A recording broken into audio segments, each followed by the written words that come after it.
ఈ ఎంసెట్ లేదా ఎఫ్సెట్‌లో మంచి ర్యాంక్ రాని విద్యార్థులకు బెస్ట్ ఆల్టర్‌నేటివ్ సీఏసీఎంఏ కోర్సులు అడ్మిషన్‌లు జరుగుతున్నవి.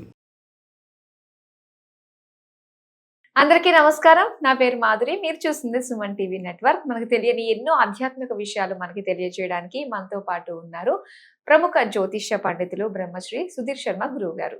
నమస్కారం గురువు గారు. శ్రీమాత్రే నమః. శ్రీ గురుభ్యో నమః. గురుగారు, ఇంట్లో ఏంటంటే చాలా మంది పూజ చేస్తున్నప్పుడు అంటే కొంతమంది రోజు శుభ్రపరచుకుని ఉండి పూజ చేసుకుంటూ ఉంటారు. కొంతమంది ఖాళీ లేని వాళ్ళు అసలు ఎప్పుడు శుభ్రపరచుకోవాలి అన్నది కూడా ఒక క్వశ్చన్ తలెత్తుతుందండి. అసలు ఎప్పుడెప్పుడు శుభ్రపరచుకోవాలంటారు? నిజంగా నాన్న, ఇప్పుడు మనం ఒక దీక్ష తీసుకుంటాం. ఉమ్, దీక్ష తీసుకొని ఒక పీఠం అని చెప్పి చాలా మంది పెట్టుకుంటుంటారు. దేవుడి పటాన్ని ప్రతిరోజు అదే దేవుడికి పూజ చేస్తుంటారు. ఉమ్, ఇలాంటివి మనం చేసేటప్పుడు ఏం చేస్తామంటే, పూజ చేసేటప్పుడు ప్రాణ ప్రతిష్ఠ అనేటువంటిది ఒక కార్యక్రమం ఉంటుంది. ఉమ్, లేదు, మంత్రాలతో అందరికీ రావు. ఏమనుకుంటాం? దేవుడా అక్కడ ఉన్నాడనే కదా మన నమ్మకం. అవును. భగవంతుడా నువ్వు ఇక్కడ ఉండి నన్ను కాపాడు అని చెప్పి చెబుతున్నాం. ఆ ఒక్క మాట చాలు భగవంతుడు అక్కడ వచ్చి కూర్చోవడానికి. పూర్తిగా భక్తి విశ్వాసాలు ఉంటాయి ఉమ్, మనకి. అవును. అవునా?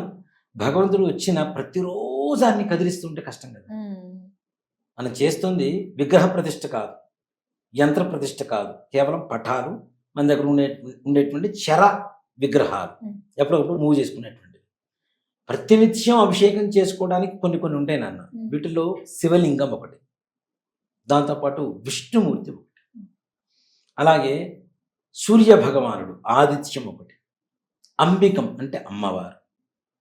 అంటే ఇక్కడ ఏంటి? అంబికం, ఆదిత్యం, తర్వాత శివుడు, విష్ణుమూర్తి, గణనాథం, గణపతి. ఈ 5 కలిస్తే దీన్ని పంచాయతనం అంటారు. 5 కదా, పంచాయతనం అంటారు. ఈ పంచాయతనంలో రకరకాలు ఉంటాయి చాలా వరకు. విష్ణు పంచాయతనం అంటే విష్ణుమూర్తి మధ్యలో ఉంటాడు, మిగిలిన వాళ్ళందరూ చుట్టూ ఉంటారు. శివ పంచాయతనం అంటే శివుడు మధ్యలో ఉంటాడు, అంటే ప్రధానంగా ఉంటున్నాడు. గణపతి పంచాయతనం అంటే గణపతి మధ్యలో ఉంటాడు. అంబికా పంచాయతనం అంటే అమ్మవారు ఉంటుంది. విష్ణు పంచాయతనం అంటే విష్ణుమూర్తి ఉంటాడు. ఇట్లా ప్రధాన దేవ ఆలయ ప్రధాన భగవంతుడిని మనం ఏదైతే అనుకుంటామో ఆ పంచాయతనం పెట్టుకొని అభిషేకం చేసుకోవడం. నిత్యం అభిషేకం చేసుకునేటువంటి విగ్రహాలకి నిత్యం చెయ్యాలి. కొన్ని రోజులు చేసి కొన్ని రోజులు మానేస్తాను అంటే అది కూడా కరెక్ట్ కాదు. అలాగే పట్టాలు, దేవుడు పట్టాలు ఇంట్లో పెట్టుకుంటూ ఉంటాం. దాన్ని ఓ మాట చెప్పాలంటే ఏదైనా పండగలు వచ్చినా ఏది వచ్చినా ఒక పెద్ద కార్యక్రమం. క్లీన్ చేసుకోవడానికి ఒక రోజంతా దానికే సరిపడుతుంది. దీంట్లో ముఖ్యంగా భక్తులు ఎవరైతే ఉంటారో వాళ్ళు ఫాలో అవ్వాల్సిన విషయం ఏంటంటే నాన్న, ఒకే రకమైనటువంటి దేవుడు పటాలు 10 ఇంట్లో పెట్టుకోకూడదు. మొట్టమొదటిగా గణపతి ఒక రకంగా ఒక చోటు ఉన్నాడు, ఇంకో రకంగా ఇంకో చోటు ఉన్నాడు, ఇంట్లో తెచ్చుకొని దేవుడు గుట్లో పెట్టుకుంటాను అంటే తెల్లవారులు మొత్తం క్లీన్ చేసుకోవడానికే సరిపోతుంది ఒక రోజంతా. ఒక భగవంతుడి పటం ఒకటి ఉందంటే రెండో పటం అదే దేవుడు ఉండకూడదు. ఏ స్వరూపమైనా ఉండదు, అదే భగవంతుడు ఇంకో పటం ఉండకూడదు. దానివల్ల మిత సంఖ్య పటాలు ఉంటాయి, క్లీన్ చేసుకోవడానికి ఈజీ. అంతేకాకుండా మనం కన్ఫ్యూజ్ అవ్వం. ఏదో సినిమాలో చూపించినగా తోకా తొండం అనే స్వర్ణకమల సినిమాలో చూపిస్తారు, ఆ టైంలో కన్ఫ్యూజ్ అవ్వాల్సిన అవసరం ఉండదు. అవునా? దాంతో పాటుగా శుభ్రపరచుకునేటువంటి సమయం తక్కుతుంది. అప్పుడు దైవ ఆరాధనకి సమయం ఎక్కువ పెంచుకోవచ్చు కావాలంటే. మరి ఏ రోజుల్లో ఇవన్నీ శుభ్రపరచుకోవాలి అంటే, నిత్యం ఆ భూమి కింద ఏదైతే ఉంటుందో, మన భూమి ఉంటుందో దాన్ని ప్రతినిత్యం శుభ్రపరచుకోవాల్సింది, దాంట్లో అనుమానం ఏం లేదు. కానీ విగ్రహాలు పటాలు ఏవైతే ఉంటాయో, నిత్యం అభిషేకం అలవాటు లేనటువంటి వాళ్ళు అమావాస్య వెళ్ళిన మరుసటి రోజు, ఏ రోజైనా కావచ్చు, చాలా మంది శుక్రవారం వస్తే కదిలించాం కదా, మంగళవారం వస్తే కదిలించాం కదా అని చెప్పి చాలా మంది చెబుతూ ఉంటారు. అమావాస్య వెళ్ళిన మరుసటి రోజు ఏ రోజైనా సరే తప్పనిసరిగా శుభ్రపరచుకొని, పులికాపు చేయటం అంటారు దాన్ని, శుభ్రపరచుకొని చక్కగా మరలా బుట్లు పెట్టుకొని పూజ చేసుకోవచ్చు. అలాగే గ్రహణ సమయాలు, గ్రహణాలు వస్తాయి కదా, ఈ గ్రహణాలు వచ్చిన సమయంలో కూడా తప్పనిసరిగా గ్రహణం వెళ్ళిన తర్వాత ఇంటితో పాటు మన వంటితో పాటు భగవంతుడి గది కూడా క్లీన్ చేయవలసింది. విగ్రహాలన్నీ మరలా శుభ్రపరచుకొని మరలా బుట్లు పెట్టుకొని పూజ చేసుకోవాల్సింది. గ్రహణ శూల అంటాం, అంటే విషం చిమ్ముతున్నటువంటి రాహువో కేతువో వాటి ప్రభావం వీటి మీద పడుతుంది అనేటువంటిది. అందుకనే కదా మనం దర్భ కూడా పచ్చళ్ళలో, మంచినీళ్ళలో, మజ్జిగలో అన్నింటిలో దర్భలు వేస్తూ ఉంటాం. ఎందుకు? అమృతం అంటారు.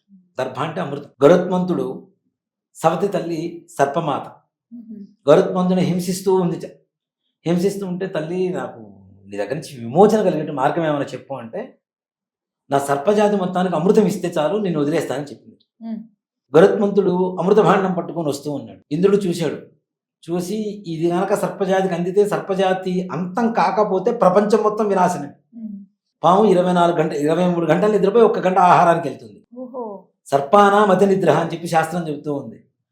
ఆ 1 గంటలోనే ఎవరైనా ఎదురు పడితే కాడేసి చంపేస్తుంది. అలాంటిది వీటికి చావు లేకపోతే వీటి జాతి వృద్ధి పొందుతుంది, మనం నాశనం అవుతాం అనే ఉద్దేశంతో, మానవ జాతి ఉండదు అనే ఉద్దేశంతో ఆ గరుత్మంతుడితో యుద్ధం చేసేట ఇంద్రుడు.